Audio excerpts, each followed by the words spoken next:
മഹാലക്ഷ്മി സീരിയലിൻ്റെ പുതിയൊരു എപ്പിസോഡിലോട്ട് എല്ലാവർക്കും സ്വാഗതം. അങ്ങനെ കരുണയാണെങ്കിൽ കണ്ണൻ കൊണ്ടുവന്നിട്ടുള്ള നെക്ലസ് എല്ലാം ഇട്ടുകൊണ്ട് വളരെ സന്തോഷത്തോടുകൂടി നിൽക്കുന്നത് കണ്ട് ഉണ്ണി പറയുന്നുണ്ട്, നീ അധികം ഒന്നും സന്തോഷിക്കേണ്ട, ഇതുപോലുള്ളൊരു നെക്ലസ് ആ മഹാലക്ഷ്മിക്കും അയാൾ കൊടുത്തിട്ടുണ്ടാവുമെന്ന് പറയുമ്പോൾ ഒരിക്കലുമില്ല, മഹാലക്ഷ്മി അയാൾ വെറുക്കുന്നിടത്തോളം ഇനി ഭൂമിയിൽ വേറെ ആരെയും തന്നെ വെറുക്കില്ല എന്നെല്ലാം കരുണ പറയുന്നത് കേട്ട് ഉണ്ണി പറയുന്നുണ്ട്, അതൊന്നും അത്ര പറയാറായിട്ടില്ല, ഏതായാലും വിഷു കഴിഞ്ഞ ഉടനെ തന്നെ അതിനുള്ളൊരു തീരുമാനമുണ്ടാവുമെന്ന് പറയുന്നു. പിന്നീടാണെങ്കിൽ മഹാലക്ഷ്മിയെ ലേഖയും കാണിക്കുന്നു. അവരാണെങ്കിൽ കണ്ണൻ കൊണ്ടുവന്നിട്ടുള്ള ആഭരണങ്ങൾ അന്യോന്യം ഇട്ട് നോക്കിയിട്ട് വളരെയേറെ സന്തോഷിക്കുകയാണ്. അങ്ങനെ രണ്ടുപേരും കൂടെ സെൽഫെല്ലാം എടുത്ത് കണ്ണേട്ടന് അയച്ചു കൊടുക്കാനായിട്ട് എടുക്കുന്നുണ്ട്.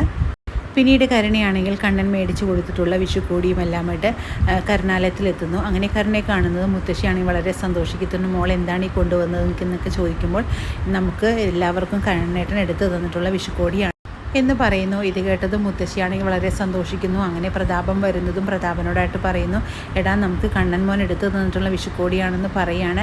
അതേസമയം അങ്ങോട്ട് വരുന്ന മോഹിനിയോടും പറയുന്നുണ്ട്, കഴിഞ്ഞ വർഷം നിനക്ക് ലേഡി എടുത്തു തന്നത്, ഈ വർഷം ഞങ്ങൾക്കാണ് കണ്ണൻ എടുത്തു തന്നിരിക്കുന്നതെന്നെല്ലാം പറഞ്ഞുകൊണ്ട് നിനക്ക് ഇനി ആരെടുത്ത് തരാനെന്നെല്ലാം ചോദിച്ചുകൊണ്ട് മോഹിനി അവഹേളിച്ച് നിൽക്കുന്ന സമയത്ത് അങ്ങോട്ടേക്ക് മഹാലക്ഷ്മി വരുന്നുണ്ട്. എൻ്റെ അമ്മയ്ക്ക് ഞാൻ കൊടുത്തോളാം എന്ന് പറഞ്ഞുകൊണ്ട് വിഷുക്കോടി കയ്യിൽ കൊണ്ട് കൊടുക്കുന്നുണ്ട്. അത് കണ്ട് മോഹിനി വളരെയേറെ സന്തോഷിക്കുന്നു. പിന്നീട് കരുണയാണെങ്കിൽ കണ്ണൻ മേടിച്ചു കൊടുത്തിട്ടുള്ള നെക്ലസ് എല്ലാം ഇട്ടുകൊണ്ട് തന്നെ മഹാലക്ഷ്മിയുടെ മുന്നിൽ ഞെളിഞ്ഞു വരുമ്പോൾ മഹാലക്ഷ്മി പറയുന്നുണ്ട്, സ്വന്തം ഭർത്താവ് മേടിച്ചു തരാത്ത ഈ നെക്ലസ് ഇട്ട് നീ എൻ്റെ മുന്നിൽ ഞെളിഞ്ഞു വരാൻ നിനക്ക് നാണമില്ലേ എന്നെല്ലാം ചോദിച്ചുകൊണ്ട് തന്നെ മഹാലക്ഷ്മി ആണെങ്കിൽ കരുണയെ അവഹേളിക്കുന്നുണ്ട്. അങ്ങനെ ഇത് കേൾക്കുന്ന കരുണയ്ക്കാണെങ്കിൽ വളരെ ദേഷ്യം വരുന്നുണ്ട്. പിന്നീട് പ്രതാപനോടായിട്ട് ചോദിക്കുന്നുണ്ട്, കണ്ണേട്ടൻ്റെ അച്ഛനെ ഇപ്പോൾ കാണാറില്ലേ എന്നെല്ലാം ചോദിക്കുമ്പോൾ ഇത് കേൾക്കുന്ന പ്രതാപനാണെങ്കിൽ ആകെ ഞെട്ടിപ്പോകുന്നുണ്ട്.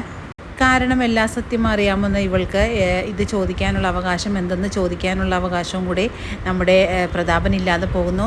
എല്ലാം അറിയാവുന്നത് കൊണ്ട് ഒന്നും പറയാൻ പറ്റാത്തൊരവസ്ഥയിൽ തന്നെ നിൽക്കുകയാണ് നമ്മുടെ പ്രതാപൻ. പിന്നീട് കണ്ണനാണെങ്കിൽ ഏറ്റവും നല്ലൊരു വിഷുക്കണി കൊടുക്കണമെന്ന് വളരെ ആഗ്രഹിച്ചുകൊണ്ട് തന്നെ നമ്മുടെ കരുണയാണെങ്കിൽ വിഷുക്കണി ദുർഗയുടെ കൂടെ തന്നെ ഒരുക്കിക്കൊണ്ടിരിക്കുകയാണ്. അതേസമയം അങ്ങോട്ട് വരുന്ന ഉണ്ണിയോടായിട്ട് കരുണ ചോദിക്കുന്നുണ്ട്, ഞാൻ പറഞ്ഞിട്ടുള്ള സാധനങ്ങളൊന്നും കൊണ്ടുവന്നിട്ടില്ല ഉണ്ണിയേട്ടാ എന്ന് ചോദിക്കുകയാണ്. അപ്പോഴേക്ക് ഉണ്ണി പറയുന്നുണ്ട്, അതിൻ്റെ ഒന്നും ആവശ്യമില്ല, ഇപ്പോൾ ഇവിടെ ഉള്ളത് കൊണ്ടെല്ലാം അഡ്ജസ്റ്റ് ചെയ്യാൻ പറയുന്നുണ്ട്, നിങ്ങൾ കാറിലെടുത്ത് വെച്ചിരിക്കുകയാണോ എന്നൊക്കെ ചോദിക്കുമ്പോൾ അതൊന്നും ഞാൻ കൊണ്ടുവന്നിട്ടില്ല എന്ന് പറയുന്ന സമയത്ത് കരുണയ്ക്കാണെങ്കിൽ ആകെ ദേഷ്യം വരുന്നുണ്ട്. നിങ്ങളെ കൊണ്ട് എന്തൊരു കൊള്ളാം ഉണ്ണിയേട്ട, കണ്ണേട്ടനാണെങ്കിൽ ഇപ്പോൾ നമ്മൾക്കെല്ലാം വാരിക്കോരി തരുന്ന ഒരു സമയമാണ്, അപ്പോൾ കണ്ണേട്ടന് വേണ്ടി നല്ലൊരു കണി ഉണ്ടാക്കി കൊടുക്കണമെന്ന് എനിക്ക് ആഗ്രഹമുണ്ടായിരുന്നു, അതുപോലും സാധിപ്പിച്ച് തരാത്ത ഉണ്ണിയേട്ടനെ ഞാൻ എന്തിനാണ് ഭർത്താവായിട്ട് കണക്കാക്കുന്നതെന്നെല്ലാം ചോദിച്ചുകൊണ്ട് കരുണയാണെങ്കിൽ പൊട്ടിത്തെറിക്കുമ്പോൾ ദുർഗ പറയുന്നുണ്ട്, മോനെ നീ എന്ത് പണിയാണ് ചെയ്തതെന്ന് ചോദിക്കുമ്പോൾ എനിക്കാണെങ്കിൽ ഇപ്പോൾ ഇതിലൊന്നും വലിയ താല്പര്യമില്ല എന്നെല്ലാം ഉണ്ണി പറയുന്നുണ്ട്. പിന്നീട് അങ്ങോട്ട് വരുന്ന കണ്ണനെ കാണുമ്പോഴേക്കും ദുർഗയ്ക്കും കരുണയ്ക്കും വളരെ സന്തോഷമാകുന്നുണ്ട്. അങ്ങനെ അവർ വളരെ സന്തോഷത്തോട് കണ്ണനെ നോക്കിക്കൊണ്ട് നിൽക്കുകയാണ്. അങ്ങനെ കണ്ണനാണെങ്കിൽ വരുന്നതും കരുണയുടെ കയ്യിലോട്ട് ഒരു പൊതി കൊടുക്കുന്നു. അങ്ങനെ കരുണ നോക്കുമ്പോഴേക്കും കരുണ ആഗ്രഹിച്ച പോലെ തന്നെയുള്ള ഒരു മെഴുകു പോലെയുള്ള ഉണ്ണിക്കണ്ണനെയാണ് കൊടുക്കുന്നത്. ഇത് കാണുമ്പോഴേക്കും ഉണ്ണിക്കാണെങ്കിൽ ആകെ ദേഷ്യം വരുന്നുണ്ട്. ഇയാളെല്ലാം കൊണ്ടും ഇവരെ കൈക്കലാക്കാനുള്ള ശ്രമമാണെന്ന് ഉണ്ണിക്ക് മനസ്സിലാകുന്നു.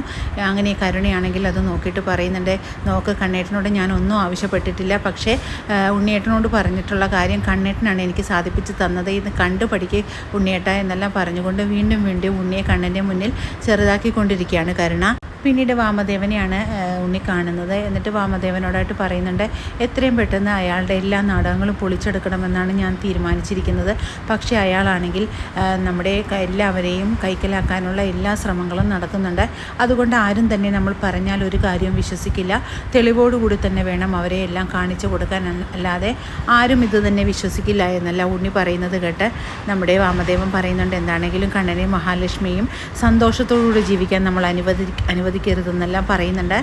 കണ്ണൻ്റെ അറിവോടുകൂടി തന്നെയാണ് അവളുടെ വയറ്റിൽ വളരുന്ന കുഞ്ഞുണ്ടാകുന്നതെന്നും അതെല്ലാം അയാളുടെ ഒരു തന്ത്രമാണെന്നെല്ലാം പറയുന്നുണ്ട് ഉണ്ണി. ഞാൻ അയാളുടെ ഫോൺ പരിശോധിച്ച സമയത്ത് അയാളുടെ ഫോണിൽ നിന്നും പല കാര്യങ്ങളും എനിക്ക് മനസ്സിലാക്കാൻ പറ്റി, അതുകൊണ്ട് ഇനിയും ഞാൻ അയാളുടെ ഫോൺ പരിശോധിക്കുമെന്നെല്ലാം ഉണ്ണി പറയുന്നത് കേട്ട വാമനാണെങ്കിൽ എല്ലാ കാര്യത്തിനും നിനക്ക് ഞാൻ ഒരു പിന്തുണയായിട്ട് നിൽക്കാമെന്ന് പറയുന്നുണ്ട്. അങ്ങനെ വളരെ ത്രില്ലിംഗ് ആയിട്ടുള്ളൊരു എപ്പിസോഡുകളാണ് ഇനി വരാനിരിക്കുന്നത്. ഈ റിവ്യൂ ഇഷ്ടമാകുകയാണെങ്കിൽ ലൈക്കും ഷെയറും സബ്സ്ക്രൈബും ചെയ്ത് സപ്പോർട്ട് ചെയ്യണേ. പുതിയൊരു എപ്പിസോഡിനായിട്ട് നമുക്ക് കാത്തിരിക്കാം.